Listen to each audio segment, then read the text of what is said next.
When it comes to adapting anime for an English-speaking audience, dubbing has always been a difficult process rife with compromise. As we mentioned in previous videos, matching the on-screen lip flaps is often made a priority, as poorly synced audio gives the impression of an amateur product, especially in the West. Therefore, it's important that other aspects of a dub's production come together in a way that ensures this does not happen.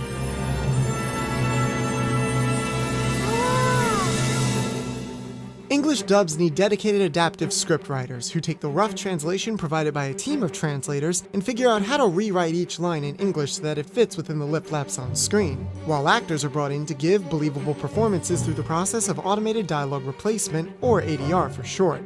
Granted, it's possible this won't be enough to satisfy some critics, who may try to downplay the specific nature of this process with various different versions of the same question. Can't you just edit the lip flaps themselves? So, I can't breathe in space apparently! If you were to use editing to change the amount of flaps, you can make the animation fit the English translation without potentially compromising the meaning of the original Japanese script. You'd be able to keep a perfect one-to-one translation, while also allowing actors so much more freedom with their performances, since they no longer need to conform to locked-in pre-established footage. After all, channels like Something Witty, Team 4-Star, and Gigguk edit lip flaps all the time for their videos, sometimes with as little as 1 or 2 editors. I eat ass. So surely major dubbing groups like Studiopolis, Funimation, and NYAV Post with their vast amounts of resources have no excuse comparatively. And that should be... I know what you'll say next. About as easy as taking candy from a baby. Some might bring this up as an obvious solution, but the reality is that people on both sides of this comparison will tell you that it's far from appropriate. Not only does it greatly underestimate the amount of work that such an endeavor would entail, but it also wrongfully assumes that an abridged series is accomplishing the same goal as that of an officially licensed uncut product. Too many lies. Too many lies. Unlike an official dub where the highs and lows of a pre-established franchise are adapted for the sake of reaching a wider audience, the common trend for an abridged series is to present those same elements as logical extremes for the sake of satirizing them. According to Scott Kaiser-Neko Frericks, co-founder of Team 4-Star, part of this parody involves respecting the tone and intentions of the original, while subverting, exaggerating, and critiquing them. Even when the exact events of the stories themselves are kept intact, the original journey is made fun of or maybe even improved upon. Characters themselves are even completely revoiced with personalities that accentuate some of their best or worst personality traits, whether it be stretching Goku's simple-minded nature to the point of reckless abandonment, We both know I don't know what that word means. or even Yugi's ability to beat his opponent by virtue of the fact that he's the main character. That's not how this works. We usually say we're going to play a card game, but then we spend the entire duel making wisecracks and referencing internet videos. Then at the end I win and people laugh and have a good time. However, while abridgers have helped pave the way for some amazing opportunities and won the hearts of fans across the globe, ourselves included, there's still a very prominent group of people that have different feelings towards them for almost the exact same reasons. Even when everything is done out of respect, I don't think it's uncommon knowledge in the anime community that some Japanese companies don't have the best opinion of people who re-edit or repurpose their work online without express permission. Unlike fan-based parodies, official dubs need to be approved by the Japanese client, so it's up to them to decide which elements of the show are most important to maintain, in order to ensure what they consider valuable doesn't get left behind on the cutting room floor. Naturally, this will vary based on how a certain client wants their works to be represented, but over the years, there seems to have emerged a consistent enough pattern for us to observe what's usually prioritized for anime release nowadays. But before we could even get into what exactly that hierarchy of importance is, It's time to duel! 4Kids was never in the anime business, ironically. The way I see it, they were in the... We are programming for our television block that they paid to license, kind of like infomercials at the end of the day. They just licensed the beginning of Saturday morning, but since they made like a $20 million investment to get that, they just had to program it. So they had messed around with Pokemon before, and that had been such a hit, they were like, oh, let's see if lightning strikes 13 more times. So they would just license stuff and put it out there as if it were original content. So they didn't try to honor the original Japanese, or, they'd change names, they'd have to rotoscope out stuff that wasn't going to pass American broadcast standards and practices, like cigarettes and guns. So they just, people think they just ran roughshod, and they did in the end, but it wasn't because they they just weren't in the business of dubbing anime. They were in the business of releasing their original content that used to be in Japan. Shh. I'm sure we're all familiar with the handiwork of companies such as 4Kids, who are currently 4K Media, and their handling of specific franchises. But contrary to what some fans might have wanted, everything done to the final cut of these shows were almost never for the purpose of maintaining the original Japanese scripts, or giving actors more creative freedom when they're in the booth. Rather, they were done to make the shows more marketable to a very young American audience, who are assumed to have very little interest in the Japanese creators' original intent. And even though the days of these practices being the norm have long since passed, that doesn't mean they aren't still carried out today in select shows. From Digimon to Glitter Force, these titles are targeted towards very young children who are not considered a part of the core anime fanbase, and sometimes are motivated by tie-in merchandise that's brought over from Japan or newly produced locally.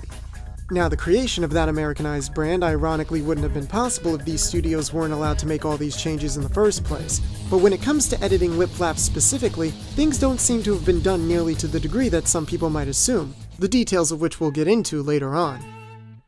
So the main bulk of lip flap animation for anime follows what could be considered the rule of threes, with characters usually having at least 3 distinctly drawn mouth frames, open, half open, and closed, that can create a fluid talking animation. In most abridged content, these flaps can be looped, cropped out from various scenes, or even lifted from entirely different characters with a lot of recoloring and frame-by-frame repositioning for the sake of consistency. Implant, newly drawn, implant, implant, implant, newly drawn, altered. After audio is recorded, these flaps are then added to pre-planned scenes or repurposed stills in a way that could be considered natural and somewhat similar to prelay. It can be a very simple yet time-consuming process that's mostly done with Photoshop or basic masking tools that can be found on most editing softwares, but everything ends up taking longer depending on what footage is being repurposed or the complexity of the new shot being created. It's usually something that works the best with shows like Dragon Ball, Yu-Gi-Oh! And others that already seem to capitalize on drawn-out dramatic shots, where only the mouths can be isolated with little interference. However, unlike a bridge series where all these edits are done from scratch, the lip flap edits I was actually able to find in modern US television broadcasts were minimal at best to the point where I almost completely missed them. The reasons for changing flaps could vary between contexts or even companies. It might be to keep children as engaged as possible with quick and snappy dialogue that wasn't in the original, or maybe it could be to have a character stress something important like explaining how a card works in Yu-Gi-Oh! Regardless, the technical objective is to make the already existing mouth movements look more seamless, but even then, very little seems to actually be done.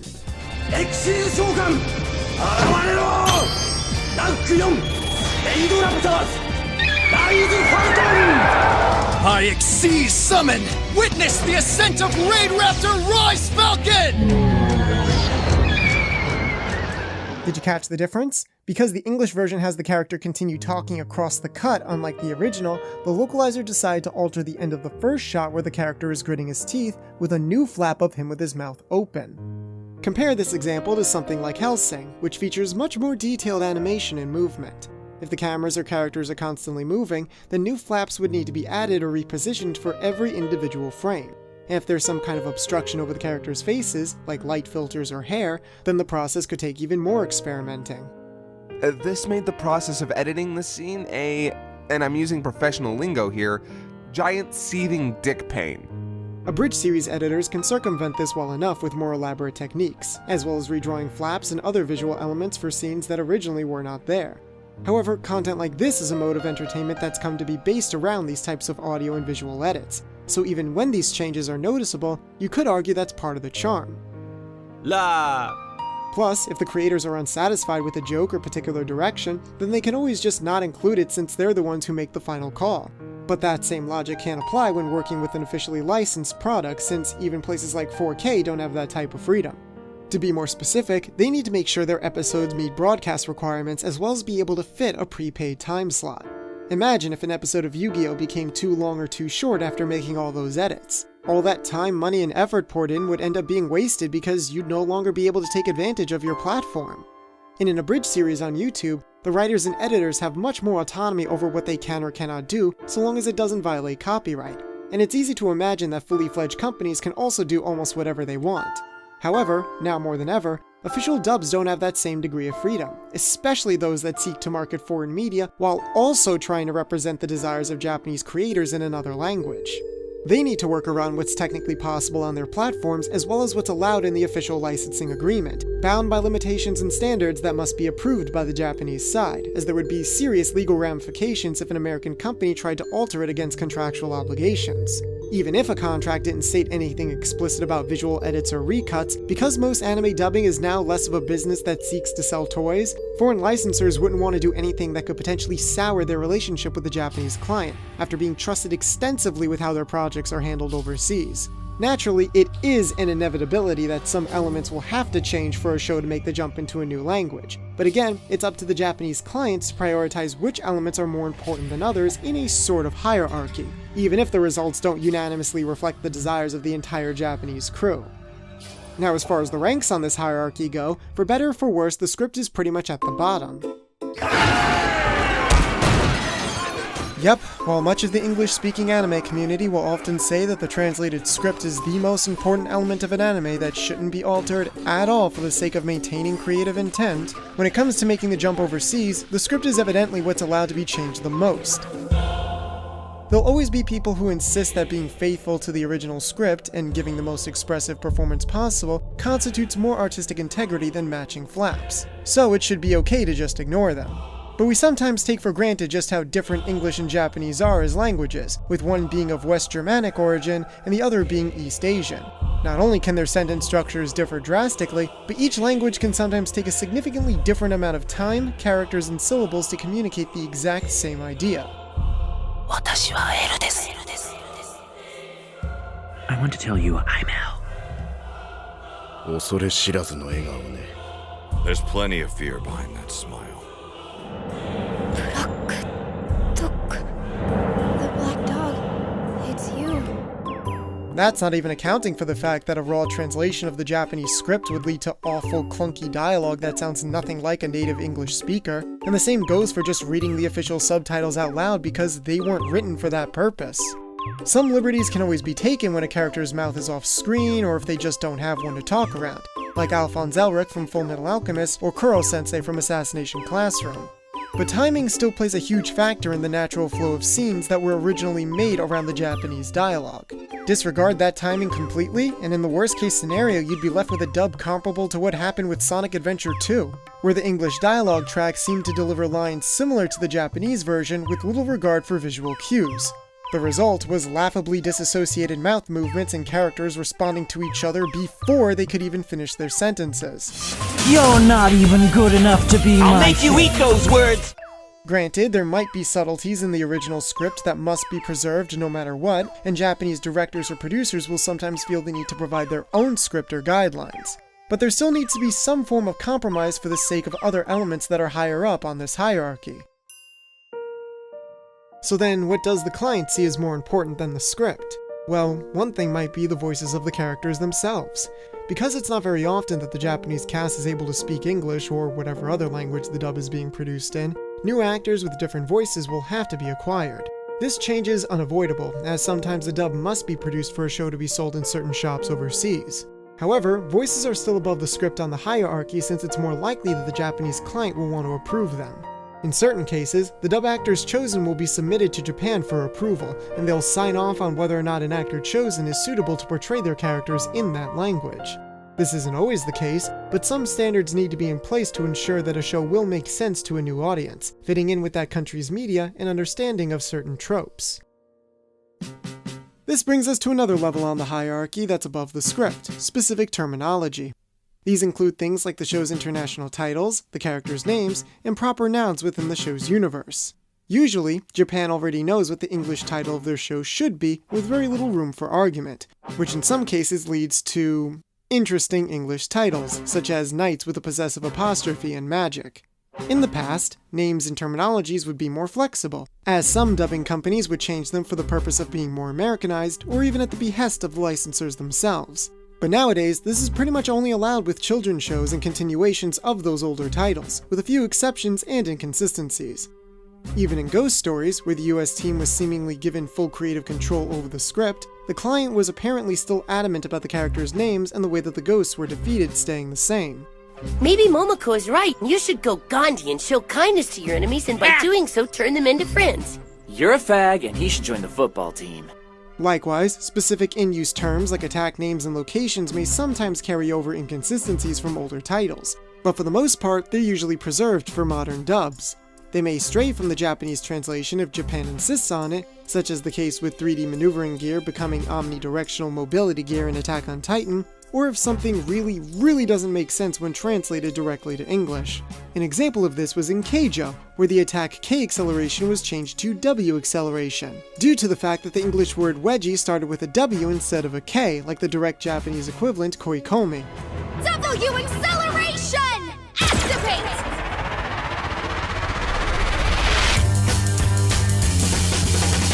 One of the higher rungs on this hierarchy is the music and sound effects. Only rarely is background music ever cut or replaced nowadays, outside of those older dubbing practices mentioned earlier, even though exceptions still pop up every now and then, with the main thing changing between the Japanese and English release being the final sound mix itself, to account for the new dialogue track. Some effects might not even be provided by Japan, so things like voice filters must be recreated by the dub's audio team. At least that's what it says on Wikipedia. But otherwise, audio assets are almost always kept uncut, which means that editing the mouth flaps to make sentences last longer or shorter in the English version would also lead to the background music of the scene no longer syncing up with the action. Imagine a scene in My Hero Academia where You Say Run plays. This track has been made famous in the community for the exact timing of instrumental swells and impacts coinciding with on-screen actions. In fact, we have a full video on its impact ourselves. Editing lip flaps and shot lengths for the sake of making the script more accurate, or giving actors freedom with their timing would potentially be asking to throw all of this off. But hey, at least nothing would get lost in translation, right? The timing of cuts and the synchronicity of the music cues are art forms and languages that defy words. Should they really be the first things to bend? And that's not even taking into account the tippy top of the hierarchy of importance for anime, which is of course, the animation itself.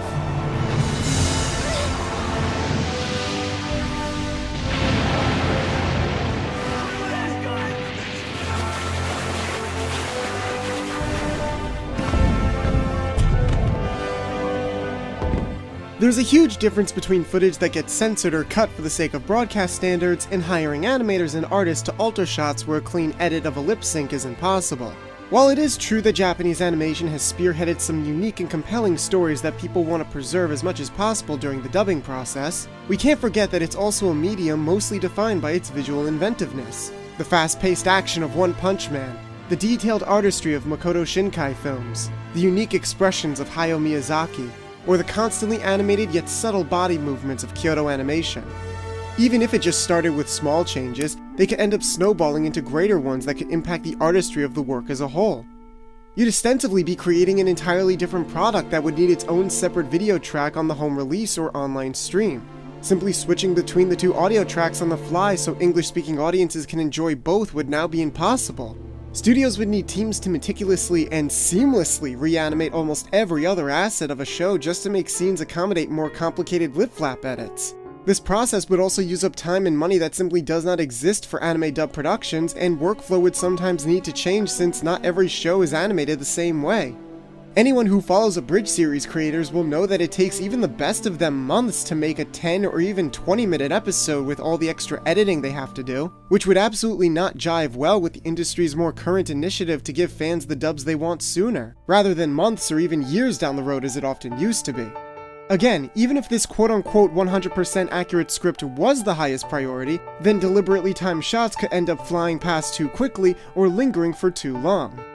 Even if everything was kept the same, and literally only the on-face animations were changed during the intervals in which dialogue is present, scriptwriters wouldn't be given complete freedom with timing even if it might be more than what's usually available.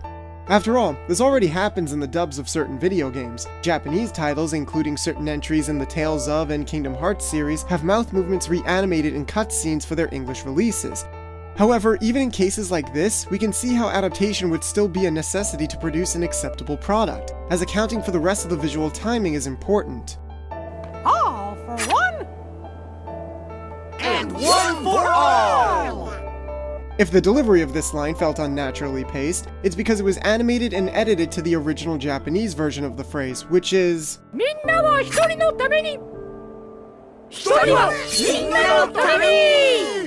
a bit longer.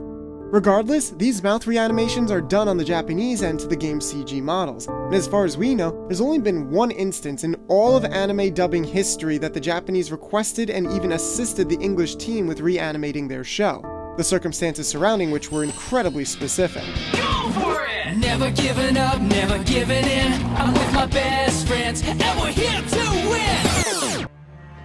The version of Yu-Gi-Oh! Zexal we all know today was broadcast on Western television with the usual style of dub we've come to expect from 4K.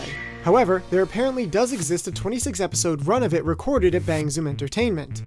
In March 2011, a lawsuit was filed against 4Kids Entertainment by TV Tokyo and Nihon Ad Systems, in an attempt to revoke the Yu-Gi-Oh! License from the US company. And it was during the period of this lawsuit that Bang Zoom created this never-before-seen miracle dub, which we only know existed because there's footage of director Christy Reed recounting her experiences with the project online in great detail. Link in the description and the card above.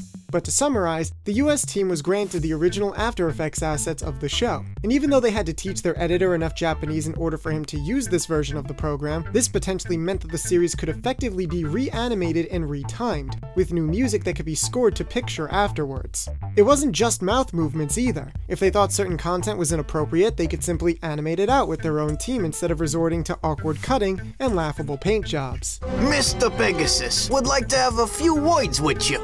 However, because the licensor solicited the international sale of Zexal while 4Kids still technically owned the license at the time, this was deemed as a breach of their contractual agreement, resulting in the Japanese companies paying 4Kids $8 million in settlements, and Bang Zoom's reanimated dub receiving no distribution whatsoever. It's hard to say if this new dub would have ended up being that much different from the one we ended up getting, but the possibilities do lead to several interesting questions. If this had gone through, would other anime dubs be able to make use of this workflow? If so, how would they make use of it? Would other Japanese clients be willing to let the foreign market modify their visuals in such a way? Or was this just with particular shows like Yu-Gi-Oh! Unfortunately, this is one of those examples where time will not tell. So we go for it, Yu-Gi-Oh! Go for it! Don't ever give up, we gotta reach for the sky. Go for it, Yu-Gi-Oh! It's easy to fantasize about the possibilities of re-editing mouth flaps to make anime more like prelay. After all, actors recording vocals with animation being produced around their performance is how voiceover is almost always done for the original language track of any given animated show in the English-speaking world, and there are many benefits that come from playing to that strength. But we think the people who insist that dubs should edit lip flaps aren't really aware that adapting scripts is already its own creative field, one where the writers, actors, and directors' jobs are to work within the restraints of the medium, not change that medium to make things easier for themselves. Even though online parody series are created in a way where both the writing and editing are allowed to reflect the different handling of a certain story compared to the original release, it's safe to assume that even abridgers themselves understand this, especially when you consider that many have experience doing official anime voiceover work. In fact, Team 4-Star, arguably the most famous abridging group that gets brought up in these examples, is currently producing an official dub for the Madhouse film Hells. And when asked how they were handling the product, Scott Frericks again was the one to clarify that their usual editing process was never even an option to begin with. While we always appreciate that people enjoy the methods and intent we employ in our videos, to assume the same process can be applied to official products is only seeing a fraction of the big picture. DVD and Blu-ray releases already struggle with storage issues, and to even begin to implement these concepts would necessitate a second video track in order to deliver both the original and the modified versions. Beyond that, these changes are intensely time-consuming. While lip flaps are only a single element of an abridged series, having to go through an entire 22-minute episode and modify these flaps appropriately would slow down official releases to a degree that would be unacceptable to modern audiences. Lastly, contractual and legal obligations regarding the alteration of material licensed by these companies is, if not ironclad, then at the very least implicit with every acquisition made, bar special exceptions for products that are often otherwise considered marketing powerhouses. TLDR, it is not an option for anime, by and large, to be edited to this degree in ADR in this country or any other, nor will it likely ever be. At the end of the day, the visual flow of everything is simply what the Japanese client cares most about when their shows go overseas, and the licensors are trusted to make that a reality. Through creativity, hard work, and intuition, some dubs are able to satisfy their lip flaps, while keeping their content thematically resonant and also allowing the acting to be genuine. It sure as hell isn't easy, and doesn't always turn out good results. But is it really worth tossing those possibilities out by hacking scenes apart and putting them back together under the delusion that adaptation should not occur?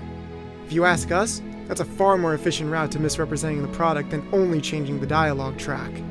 Granted, most of the examples we brought up in this video represent the majority of cases, as there will always be exceptions.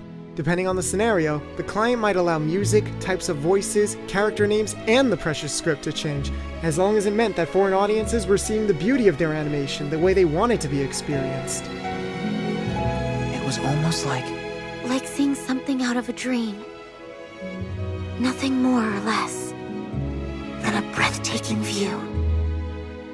The art of adaptation simply demands a new script, new actors, and new creative teams to bring it all together, so that non-Japanese audiences can enjoy anime in a similar way, with both an English and Japanese language track as watchable options. And besides, if what us foreigners want is for anime dubs to be as pure to the original creator's vision as possible, then why would you want to change all these other elements of the anime anyway? Hey guys! Can someone help me up? I'm stuck! Seriously!